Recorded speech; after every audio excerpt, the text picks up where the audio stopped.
Hello everyone, I Riya Pahuja from ETCIO welcome you all to the webinar Back to Office Post-Pandemic. The pandemic has forced the adoption of new ways of working, driven by the accelerated digital disruption and changing customer preferences. The impact on organization has been in two ways. One, the organizations are reimagining their work models and the role of offices in creating a safe and productive environment for employees. On the other hand, they are witnessing and getting acquainted to new customer behaviors and their evolved digital journeys.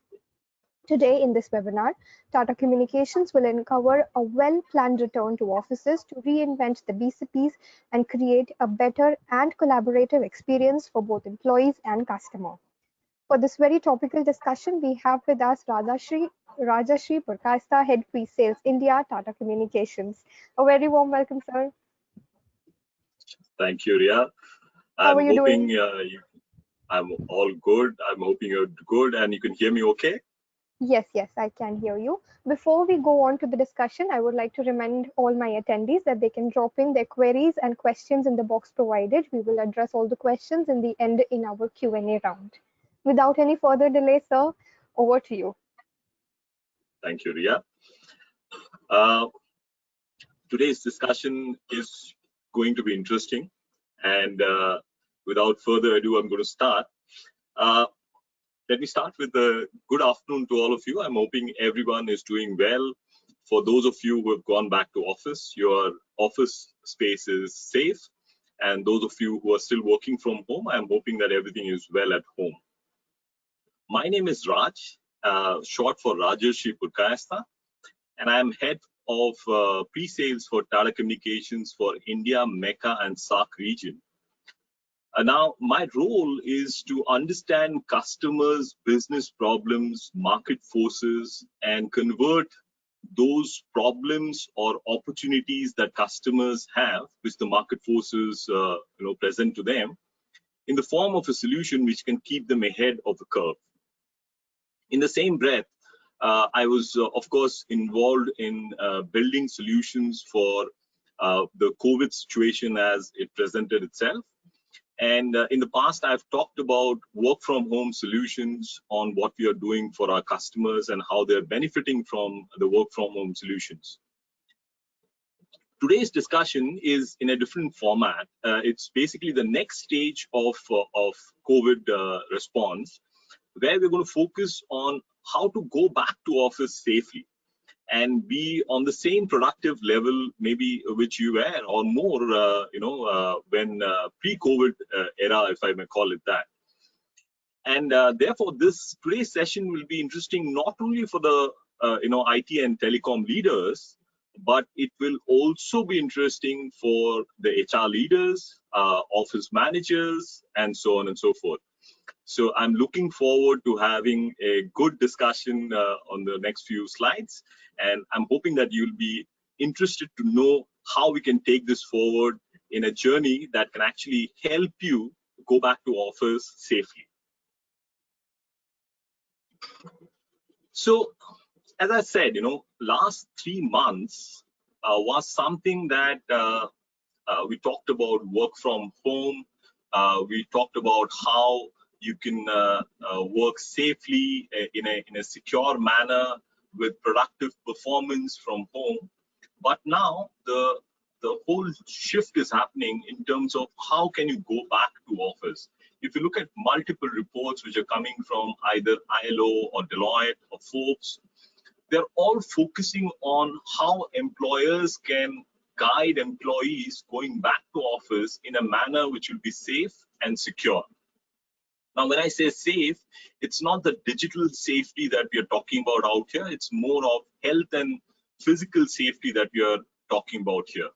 And in the same breath, the employers are also deciding what percentile of their people are going to go back to office, whether it's going to be 30%, 50%, 70%, depending on the industry that they are in at this point of time.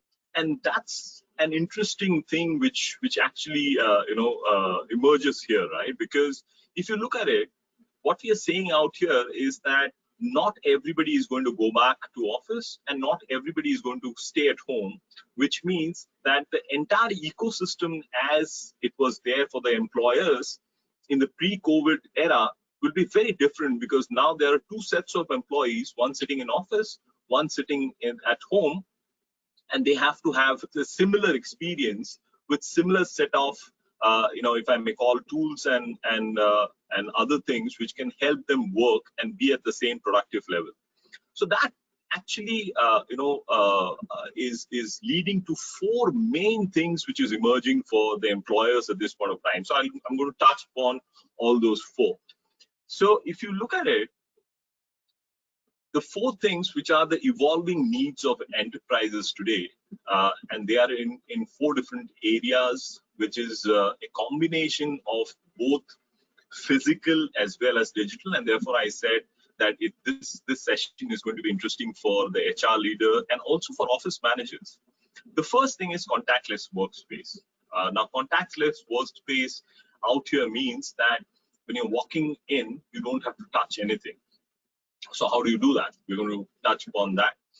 Then an interesting trend is emerging in terms of how physical and digital will come together, specifically in large shop floor areas, which will help employees and their employers to have productivity in the same level, specifically because a lot of those laborers left who are trained in the machines. So how digital tools will come into play and take you to the same productivity level.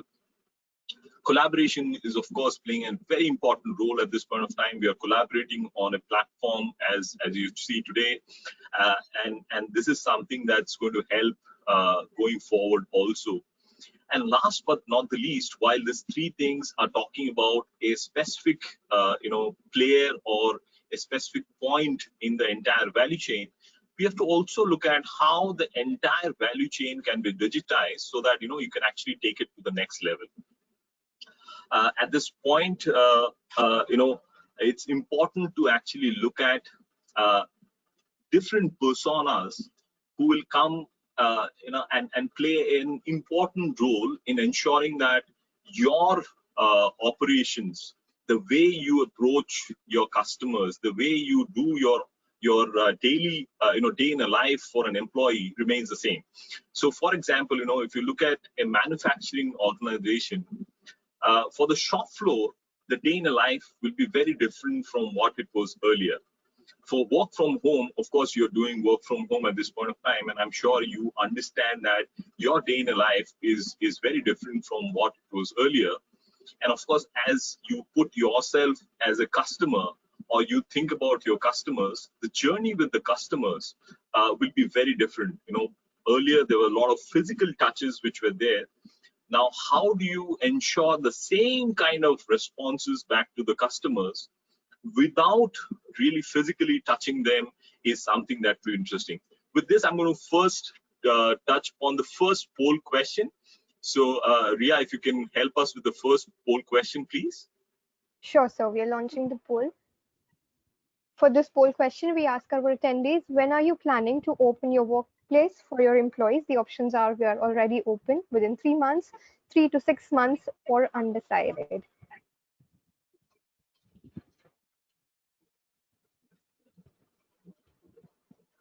While we're having our attendees cast the vote, what do you think, Raj, the input should look like? How do you think, what percentage of offices are still open and employees are going in? I'd say, Ria, around 30% of the offices are open at this point of time. If I leave aside the essential services were open any which ways earlier. But right now with Unlock 2.0, 30% of the offices with 30% strength is open, and we'd see in very short period 70% odd going back to the normal. When I say shortly, I'm hoping it will be September October period where we'll see almost 70-80% of businesses going back to normal, and thereafter it will be a normal curve of things coming back to what it was is what I think. But again, COVID is something that is not under anybody's control, and it's a educated guess from me at this point of time. Sure, let's see what our attendees have to say. We have the inputs here with us. So 46% go with that they are already open, 25% say within 3 months, 11% go with 3 to 6 months, and 18% still say that they have not decided it. Okay. Okay, so the percentage has increased from 30 to 46. That's good. 46, Which yes. means that, yeah, which means that we are going back to office, which also should mean that the presentation that we are going to go through today should be a bit more interesting for everyone. So I talked about different personnel who will be impacted, and therefore what would you do to ensure their safety. Let's look at a few use cases at it'll emerge, specifically, starting from the gate of the office, right? So the first thing which happens when you enter the workplace is the swipe that we used to do. Now, in many cases, that swipe was also a biometric check, which would be, which would actually need you to put your thumb on a machine, which will be a complete no-no going forward, right? And that's where a whole lot of contactless entry and exit will come into play, with checks which will be mandated. So, for example, I don't know 46% of people who are going back to office, what's their experience of office environment at this point of time. But the way we look at it, entry without sanitizing, entry without temperature checks, entry without mask is something which is a no-no at this point of time. And you cannot really always rely on a human being to ensure all these things are working flawlessly. To ensure safety and health of all your employees, so that one rogue employee does not come through a back door and cause problems for the entire population.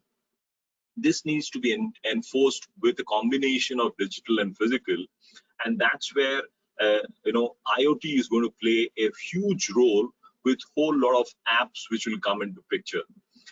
And again, when you think about it not only from an office area, which is your own office, but also a shared office. So there are, if you're in Gurgaon or in BKC, for example, you'd see that a lot of offices are shared, which means that, if you have a visitor, for example, how that visitor is going to come to your office premise while going through these checks, which is non-intrusive and non-frustrating, will also be important, right? It shouldn't happen that just because you have to sanitize and do a temperature check, the line becomes so long that the visitor goes back, and the visitor may be a customer. So that's where technology will play a very important role. The next one is social distancing. Now, this is interesting because, while we were talking about social distancing, people were still thinking about physical ways of social distancing, like you see in the elevator or common areas room, where there is a specific way it has been divided. The elevator has been divided into 4 quadrants, and you can go and stand in a specific way in the elevator. Those will be gone days, because with IoT, again, you can actually enforce social distancing, where your iCard may have a chip which will actually do a proximity alert if somebody comes within a defined distance of yours, say within 6 feet of yours. The same thing will be also done, for example, in food courts. So, let me take an example out here. As a knowledge worker, you can have a call between 1 to 2. Again, what will happen is, since the cafeteria is not going to go, increase in size per se, not everybody can go and have lunch in the same period as it used to happen earlier. So obviously, the number of people who can go to the common area will be limited. So from that perspective, scheduling of breaks, lunches will happen in a very, very structured manner. So, for example, if you are given a schedule of having lunch between 1 to 2, and at that point of time, a call comes in for you or a calendar pops in for you, how would the entire scheduler know that something like this has happened, so that you do not miss lunch. At least lunch is important for me. Will be a very interesting kind of a actual thing which will be deployed, and believe me, these are the kind of things that are being deployed at this point of time, so that employees, when they go back, they don't have to really think about when do I go, do I actually go to the canteen and check whether it is full or not, stand in the queue, and so on and so forth. That's loss of productivity. So this is where social distancing, along with apps which will kind of merge things together, will find a common place in the office environment. Collaboration, more we talk about collaboration is less. When we think about collaboration, it will become more and more ubiquitous and important, because a percentage of people will still work from home. That's a reality. Whether you think about whether it is 30%, 50%, or 70% people working from home, there will be a percentage of people who will still work from home. And those people will collaborate with the people who are working in the office. If you look at that combination, how will collaboration play a role in terms of not only bringing the employees, in a manner which is ubiquitous and simple to use, but also does not change the performance drastically when they're in office to when they're at home, will be important to see. Also things like remote collaboration with capability to annotate on the fly, smart rooms, smart screens will find its way into offices, because that's the way you can actually bring people who are working from home closer to the people who are working to office, because at the end of the day, we are all social animals, and we need to see other people and talk to other people and collaborate with other people to keep our motivation levels high. So Ria, I think this is my segue for the second poll question. So if you can take that up, please. Yes, sure. We have another poll question here. For this poll, we ask our attendees, how will you rate your workspace readiness for your employees? Scale it from 1 to 5, 5 being that your organization and your workplace is absolutely ready.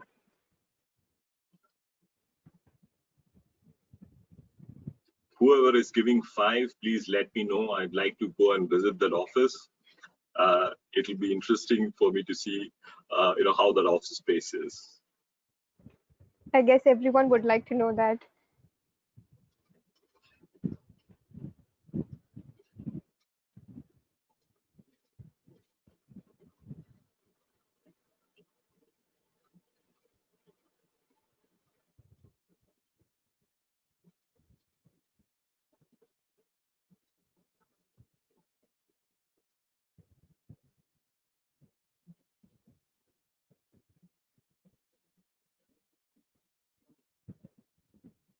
Let's see what our attendees have to say. We have their inputs here. So 4% go with 1, 12% go with scaling it to 2, 40% go with 3, 20% go with 4, and yes, 22% go with scale 5. Wow. Okay. So I'd really like to visit those 22% offices. I'm sure it will be interesting for others also. It will be good to see how, because I'm sure a lot of companies have made their offices COVID ready. So it will be interesting to see all these use cases coming alive in that office. So with that, I'm going to move forward. The other thing that I talked about earlier was phygital, right? A combination of physical plus digital, working with a person, right? A human being. And that's where you see how a human, technology, and machine will come together to ensure that work continues the way it was earlier. So what do I mean by this? I've been speaking to a few of my CIO friends who are in manufacturing, and specifically from an India context, there has been a setback, because a lot of the laborers who were actually working in those production areas were migrant laborers. And now everybody knows the fact they have gone back. So India has a population of around 140 to 150 million migrant laborers. And we have, heard the news, read a lot of reports on what has happened there. I'm not going to go into it. But very interesting fact is that those laborers who used to work on a machine were so proficient on that machine that they would know how to also program on the PLC level to change from one set to another. So if you're in production, you'd know that changing from one set to another is a bit of a challenge, and some things needs to be done, steps needs to be followed, and the laborers, while they were working on the machines for a period of time, would know what to do and they would do it. In the new scenario, since the laborers have left, you'll actually have to hire new people who would need to be trained and also wouldn't know this kind of details. A combination of physical and digital will come in to ensure that you do not have to be in such a situation. If the same situation, God forbid, doesn't happen, but if it happens again, then how can you take it forward? And two, the new employee can actually come up to the same level faster, right? So that's where Figital will come and play a very important role in multiple situations. Finally, I'd like to talk about the customers, right? When you talk about a customer, the main thing that the customer would look for is engagement and experience. That's what, even if you're buying a white good, at the end of the day, at least I look for experience and the engagement levels. Now, in the earlier scenario, of course, I'd go to a showroom to get that engagement and experience. But in the new scenario, there'll be limited in-person engagements, right? So if you're a retail showroom, there'll be limited in-person engagements for you. A lot of things will be remote in nature, and therefore digital will come and play a very, very important role, right? So what does it mean for you? How can you look at digitizing your sales cycle? Is there a method by which you can also do a combination of e-commerce with your retail sales, physical plus e-com, if you can do it in a manner which has not been done before, and also in a manner which ensures a personal touch without the physical touch, right? So that's the need of the hour. That how can you give that same personal touch without that physical touch or zero touch mechanism? Now, this may seem a bit outreaching, but let me talk about it in the next slide. So if you look at in a customer journey in a retail scenario, this is at least how I buy things. What I do is I go and first do a research of, if I want to buy an AC, for example, I do a research of what's happening in the AC scenario, which product is better, which tonnage should I buy, blah, blah, blah. So all those things, that is the first thing I'll do. Then once I have identified the product which I want to buy, I then go to a showroom to actually see that product.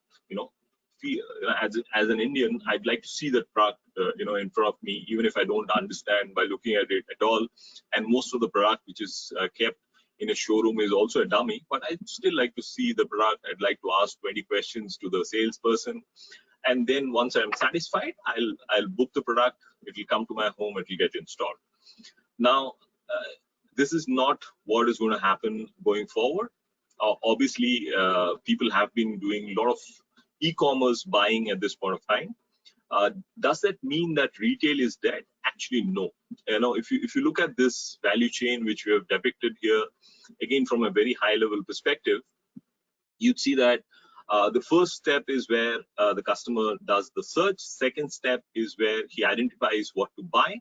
In the third stage, rather than going to the shop to get a demo, the customer can book a video call, right, where he gets a personal touch, one-to-one, a video call, where the sales rep takes the customer through the entire product features, functionality, shows the entire thing without the physical touch. And then, if the customer agrees, the next step starts in terms of how the product can be sent to home, how the payments can be done, etc., etc. Now, this will be achieved through a combination of multiple tech plus telecom, plus apps, and so on and so forth. And here is where things like content delivery network, multimodal integrated contact center, etc., will come into play to give this experience back to the customers. Now, you may think that this is something that I do all the time. I go to Amazon and buy things. What's new? So let's talk about auto. In an auto scenario, think about the same thing, wherein you want to go and buy a car.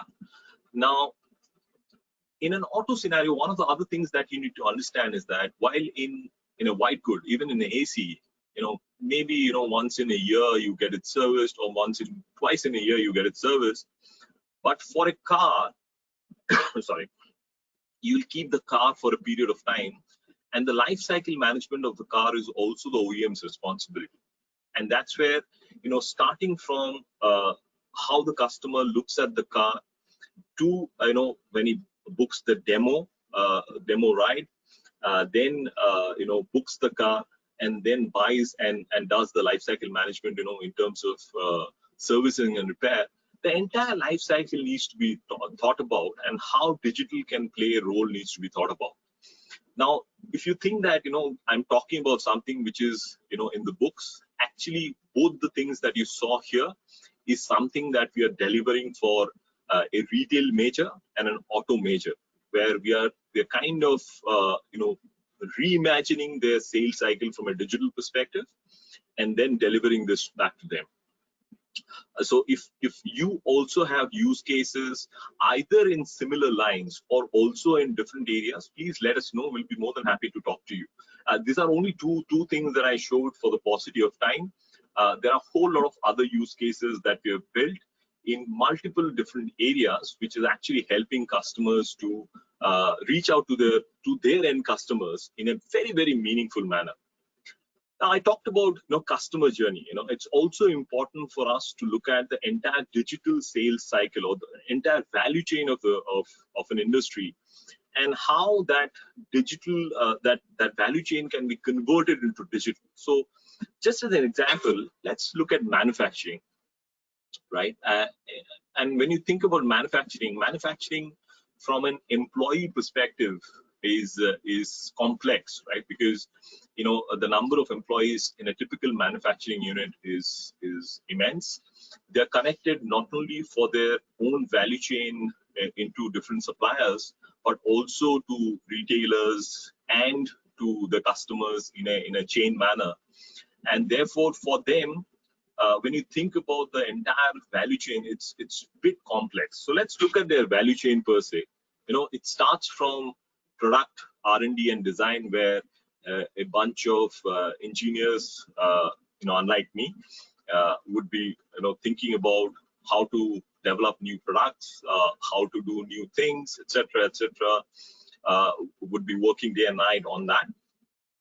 Once the R&D engineer thinks and designs a new product or does something new on the existing product, it will then go into production cycle by first thinking about how it will be converted into a real product, and therefore what kind of components will come in it, and therefore procurement comes into picture. Once the entire a blueprint of that is made, it goes to production. Once the production is made, it comes to the logistics. Obviously, logistics is also involved in the procurement function, and then it goes into retail and sales and service. So if you, again, I've not shown all the parts in a manufacturing value chain, but these are the main things which will come into play. Now, if you think about it, one of the good things about manufacturing is that manufacturing already went into Industry 4.0, and therefore they started doing a few things. Now, if some manufacturing, anyone from manufacturing is in the call, they would understand and they relate back is that the first thing manufacturers did is that they focused on production, on the operation and assembly, which you see out here. And not really on the other parts, because for them this was the core, the heart of the entire operations. But then think about it, if your logistics is not right, and if you do not have material coming in or going out at the right point of time, it will not help in your operations, right? Or the resource planning is not joining the dots properly, or the R&D is not working properly. The entire value chain will fail at one point of time. And that's where digitizing the entire value chain in a manner which is uniform and which works hand in hand with the entire value chain is extremely important. You cannot say that I'm going to do production first, warehouse separate, logistics a day after tomorrow, resource planning 1 year later. That's not going to work, right? So you have to make the entire plan together. You may actually segregate the implementation of it over a period of time. Again, this is something that we are working with a few companies, not in the integrated manner, but in bits and pieces in terms of reimagining what can happen in individual areas and ensuring that it kind of works in a flawless manner with the other things that they're doing. So what does it mean? If you think about it, there are a lot of products and solutions which is available in the market. Now, product and solution is not going to help you deliver your business results. What you need is a service, right? And to deliver that service, you really do not need a product player per se. What you need is more than a partner. You need an expert who not only understands, how you work, also understands, how the products and the services work, and therefore join the dots and bring things together with a unique solution per se. And that's where, we as Tata Communications come in. If you think about it, there are a lot of players which will give you these solutions, in a siloed manner, or even maybe in a manner wherein network with collaboration can come in. But the actual definition of network is not only connecting things together. It's about making you borderless. When I say borderless, it doesn't only mean that I'm talking about crossing from India to US, for example. What I'm talking about in terms of borderless is that think about it like this, that you have a product set and you're delivering or going into different product set. That's crossing a border. You are going after a specific genre of customers, or you have a specific customer set that you're going after at this point of time. You want to go after a different customer set. That's crossing borders. And of course, if you are in India and if you want to now sell in US, that's also crossing borders. So how does network help in for you to cross borders is something that we need to think about. Collaboration, I've spoken about it enough, but I think without collaboration, what we are doing today wouldn't be possible. So productive collaboration across employees, partners, and customers, anywhere from any device, even at home from a broadband, in a flawless manner is extremely important. Then, while both the things are there, think about it. I'm sure you're reading a lot of news at this point of time in terms of security and what some state-sponsored, threats which are coming in at this point of time, which are real, by the way. So, how do you ensure that while you're doing, borderless networks and you're focusing on productive collaboration, your security is not under threat, and you are actually not talking to a different person while you want to talk to a person, right? So across your IT and telecom architecture, how do you ensure a ubiquitous security which runs on a compute which is as per your requirement and not as per what anybody else can offer as a product or service, right? And all these things needs to come together in a manner which delivers to what you need as a solution to run your business, rather than trying to fit your business into a product or a service that a telecom operator can offer. So that's where we come in.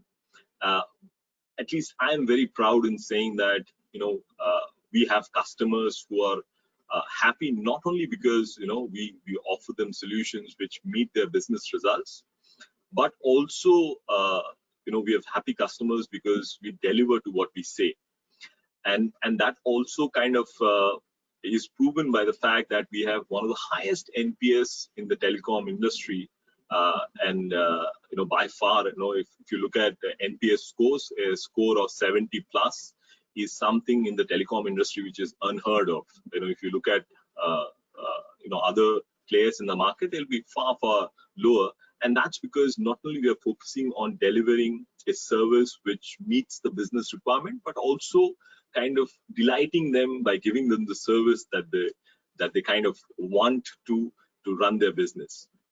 So with that, I'm going to end my presentation. I'm hoping that you've liked what we had to share today. If you did, then please visit our website, which is www.tatacommunications.com. You can also subscribe to our channels on Twitter, LinkedIn, and Facebook.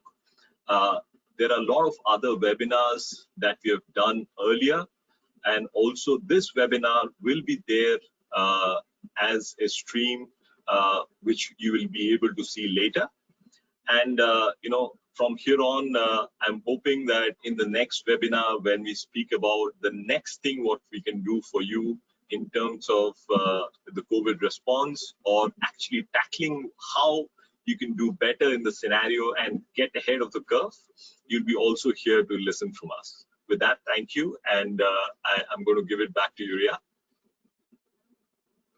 Thank you so much, sir, for such an insightful presentation there.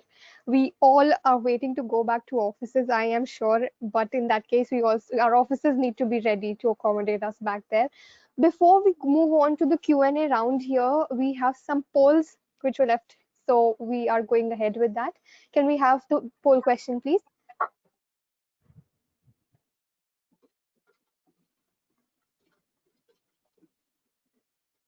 So for this poll question, we are asking our attendees, what is your focus area for ensuring the safety and productivity of your employees? First is security, entry and exit, collaboration between on-site and remote employees, social distance, workspaces. This is a multiple choice question.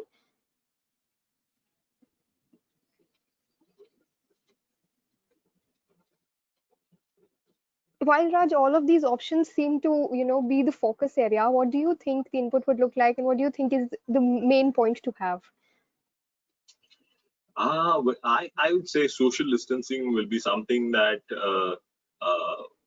will be a focus area, because we are not very used to distancing per se at this point of time, and it's for the health and safety of the employees themselves that social distancing is something that needs to be looked at. Sure. Let's see what our attendees have to say and what their focus areas are. So 53% go with secure entry and exit. 57% again go with collaboration between on-site and remote employees.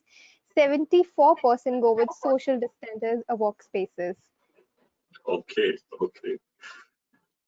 Excellent. Yeah. So let's move on to the next poll here.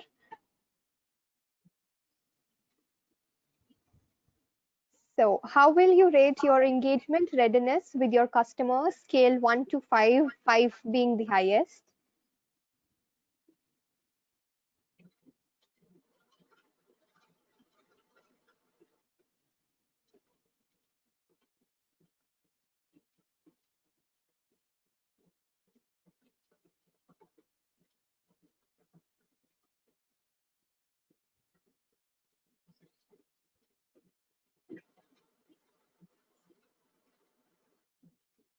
And I'd rate my interactions with the customer at a 4 at this point of time, because not a 5, because at the end of the day, some kind of a face-to-face contact, looking in the eye, is also very important.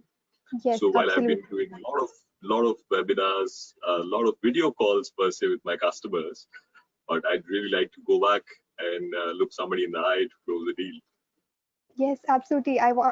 We all must agree that face to face has another impression.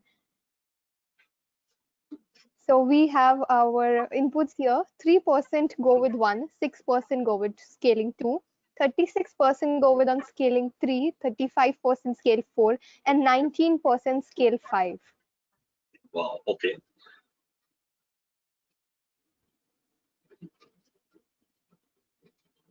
So we're done with the poll questions here. Moving on to the Q&A round. Once again, attendees, please drop in your queries and doubts in the box provided. We will be addressing them now.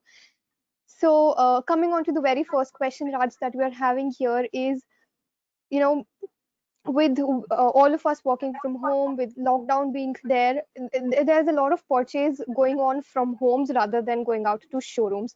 Hence, what new IT network innovations maybe need to enable such behavioral shift? What do you think would be the new network innovations and IT things needed?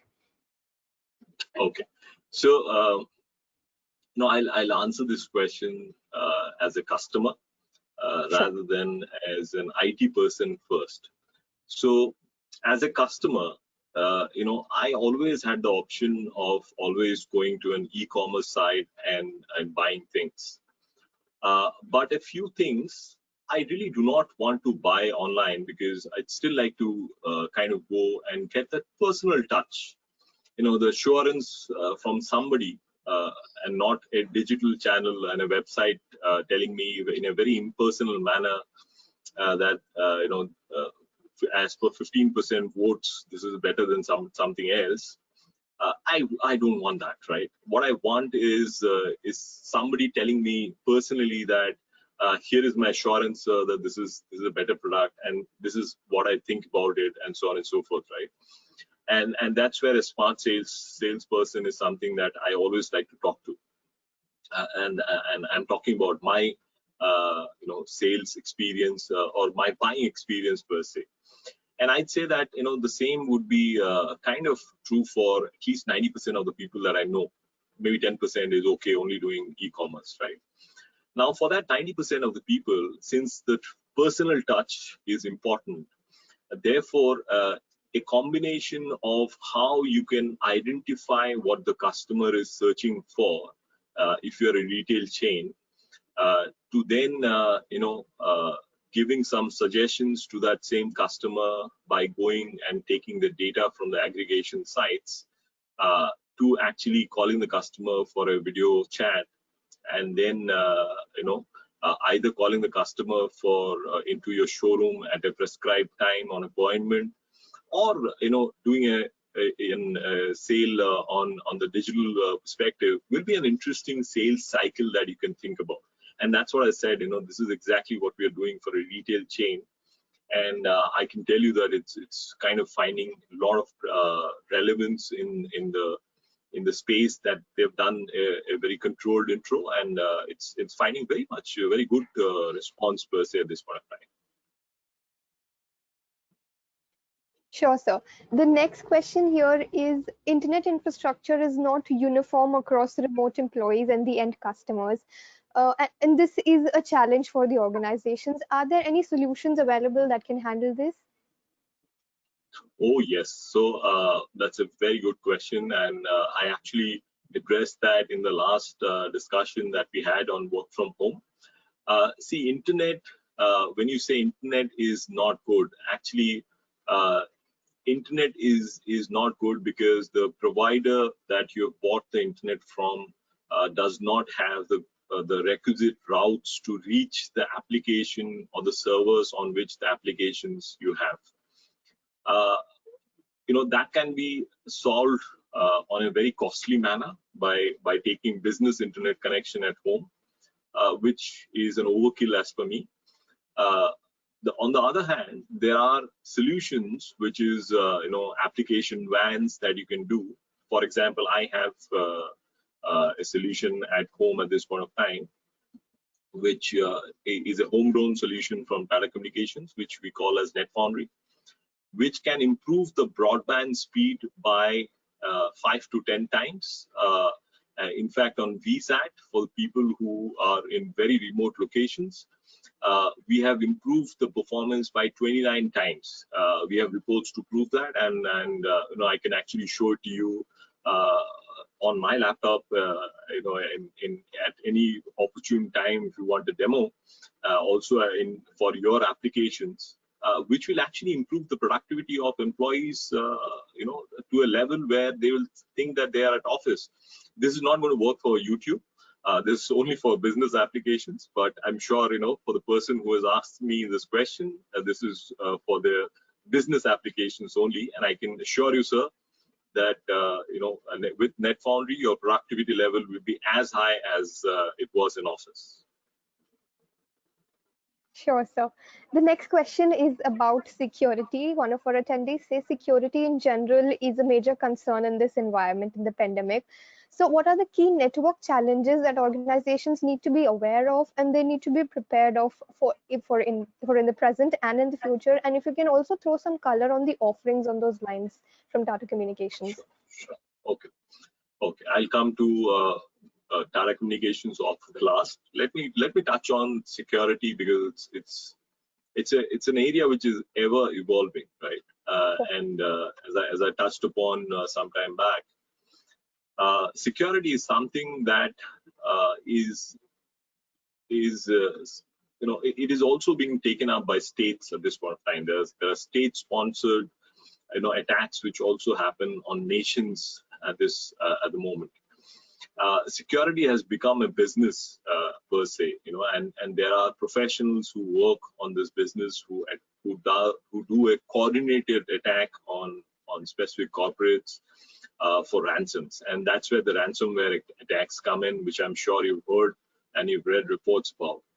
And they start with a very simple phishing attack where somebody else sends a mail with a Trojan horse, with an executable file in your email. Where once you open the email, it comes into your laptop, just stays there, and then one day it executes itself, and either your laptop is locked or you're doing some kind of attack on somebody else without knowing.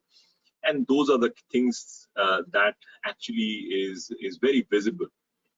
What is not visible is, do you really know if somebody else is doing a man-in-the-middle attack for you, wherein they are stealing your data? Do you even know that? Do you know that whether you are actually going through a DDoS attack at this point of time or not?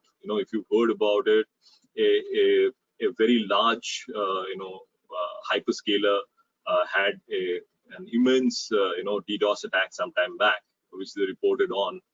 So DDoS attack is also something which is very, very normal at this point of time, because you can actually launch a DDoS attack in $18. Yes, you heard me right, $18, right?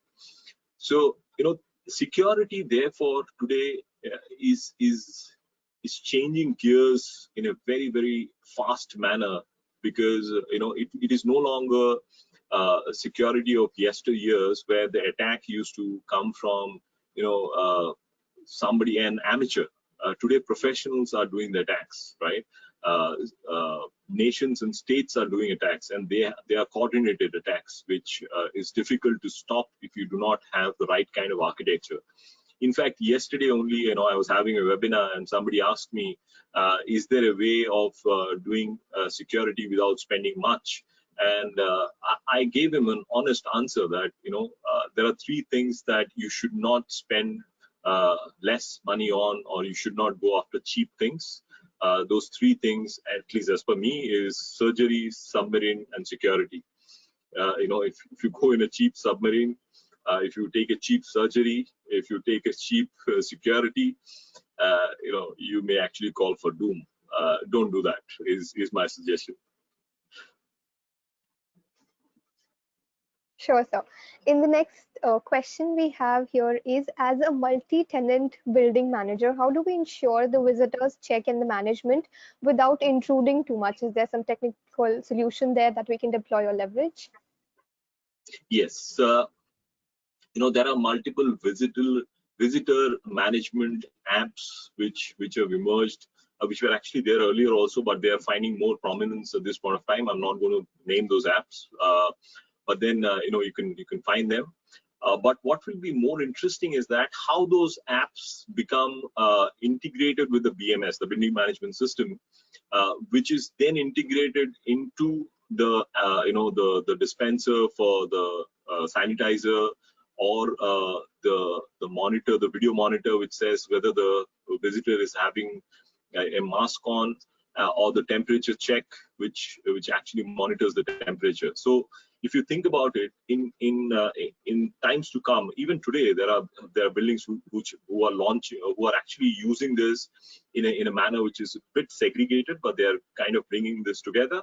Is where things like your app manager, which is the visitor app management, the BMS, the sanitizer, etc., etc., all comes together, so that the visitor has a very seamless entry into the entire building. The only thing is that you need to do an entry in the visitor app in advance, that this is the visitor which is going to come in at this point of time, so that all those things are kept ready, and the visitor doesn't have to wait. Specifically, the visitor is a customer. Sure, sir. So while we have talked about what organizations need to have in place for having their employees back in the office, can you please narrow it down for the key considerations that maybe a KPO or a BPO industry has to look at while opening the offices? Oh, so see, a KPO or a BPO, from an office strength, would be similar to that of a production house. The number of people that a KPO or a BPO hire is very, very high, and typically they have a 24/7 operations, which means that obviously we talked about entry and exit, but as I spoke about breaks, when can you take a break? When can you go into a break area? When can you go for your lunch or dinner, whichever time you are, or any snacks? When can you do that will be extremely important. All these things will come into play. So for example, in a specific area, is there a way you can actually say that after 10 people, the door won't open? There are systems for that at this point of time.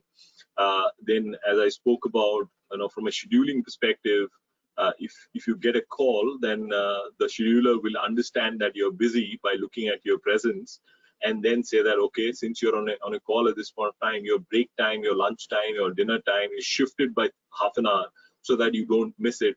Those kind of things will be extremely important, specifically in a large deployment where a lot of people are there, because for a manager to do it manually will be very, very difficult. Then the manager will only kind of talk about when somebody is going to take a break and stuff like that without doing his work, right? So that's one. The second is, specifically in a BPO scenario, meeting security, regulation, etc., is extremely important. So working from home, is something that they need to understand what kind of regulations is coming in. India has specific regulations. Other countries outside India also have specific regulations, which needs to be met, including the policies and the guidelines that the customer has given, right? So for example, your office may be certified for XYZ, but the employee's house is not. So how do you ensure that you're not violating any guidelines given by the customer, or the guidelines by the ministry or DOT in India's case, and still doing the business without losing the productivity, something that will come into picture. So there are few things which will emerge as we go forward. And the interesting thing is that, yes, there are a lot of KPOs and BPOs who are actually working at this point of time, bringing all these things together, and it's working beautifully for them. Sure, sir. The next question we have here is, what in your opinion will be the changed behavior of customer post-lockdown, and how can as an organization address that? That's a very broad question. So, think if I'm a customer of a QSR, a quick service restaurant, I may not go back, that soon. And that's where some of the restaurants are doing very, very different things. So maybe you can read about it separately. But as a customer, there'll be different things. So The I'm sorry behavior to of interrupt. I'm sorry to intervene. Yes. If this help you, this question comes from a banking industry professional. If it helps Okay. you. Okay. Yes, then it helps me. So, brilliant question. Actually, we were talking about, since it is coming from bank, then I'm sure uh, the person will understand ETB and NTB, new to bank and existing to bank, and how the relationship managers who used to manage X number of customers earlier are not really that productive at this point of time, specifically because either they are not able to go and visit the customers, or the customers don't want to visit them at this point of time, or the customers don't want them to come at home or at office, right? So in the entire scheme of things, there's a very new thing which is emerging, right? In terms of as a customer, me myself, I'm not saying that I don't want my money to grow. I don't want my portfolio to grow. What I'm saying is I don't want to physically meet the relationship manager at this point of time, right? I do not want to go back to branch that early to buy a new thing, or open a new fixed deposit, or etc., etc., right? That doesn't mean that I do not want to do all those things. And that's where, how do you focus on making the relationship managers more productive, uh, or actually offering customers the way to buy in a digital plus omni-channel manner, where help comes in the way of, because we did a study for the banking customer. I'm not going to go into detail, but then we did a study of where a typical banking customer gets stuck in the entire process of buying something for the bank, right? And an interesting thing emerged from there, where you can do a digital step to actually help hasten that process, and we've been working on that. So very interested to talk to you, whoever you are, sir, and we can take you through what we are doing for a specific bank. Maybe you'll find that interesting, and you can deploy it yourself, or talk to us. We'll help you deploy that. Sure, sir. We have another question coming up here. The question is, how critical is it to ensure that our CRMs, e-apps, and underwriting partners are on the same solid footing as us? Oh, it's extremely important, because at the end of the day, value chain, if one chain, it's a value chain because it's chain, right? If one string in the entire chain is weak or it's broken, the value chain will kind of fall apart. And from that perspective, if I specifically think that it's very important that while we focus on our customers, we also focus on our partners, and ensure that the partners who are giving us services to ensure our business is running, they don't fall apart, or they don't fall down per se, and focus on them also while we're focusing on the customers. So yes, it's very important. Sure, sir. The next question is, how academic sector can work remotely? If you ask me, my daughter is having a class on Teams at this point of time. I believe my son is on some website doing some studies. So one of my friends have started a new venture which is into e-education. So education is something. By the way, my daughter also has tuitions on Teams or WebEx. So digital is pervasive from that perspective, right? And for the people who have embraced digital, it's actually helping, because it improves your productivity by quite a lot. Like me, my daughter complains that she has too many classes. I don't have too many classes, but I have too many things to do. My number of hours, I'm sure, like others, have gone up quite a bit, because right now, since you're not driving to work, you save that time to actually do a few more things, and that has kind of made the work time more. And similar is for my daughter and for my son. So what I'm saying is that education is something which teacher and students can come together on an e-format, which earlier people didn't really thought about, but then today, once they've started it, I can see that it's working for my daughter, and I don't see a reason why it should not work for others. Sure, sir. So the next question, while I am not sure if you have an answer for it from Tata Communications part, but we can sure have your thoughts on it. He says, what about the security for individual independent internet users? Why security is not built in from the internet service providers? Uh, if I can give a personal answer out here, it's like saying that with uh, uh, with the roti, why are you not giving sabji? That should come free. If it is bundled, it will be free. Otherwise, it will not be. It will not be free, right? There are different services, and each service has its own components. And as I said, security is not simple. And at the end of the day, if you're taking security which is free, it's like what I said, right? There's a risk that you do, and at least I'm not going to take risk on three S's, which is submarine, surgery, and security. So don't go with free security. It doesn't make any sense. Sure, sir. Thank you so much for answering the questions here and for the insightful presentation. I must say it was pleasure speaking with you that we lost track of time here. Thank you so much. Pleasure, Thank you, pleasure, dear all, attendees. pleasure, all mine. Equally grateful. Sure. Equally grateful for all our attendees for being with us here. Thank you. Have a great day ahead. Stay safe and most importantly, stay connected.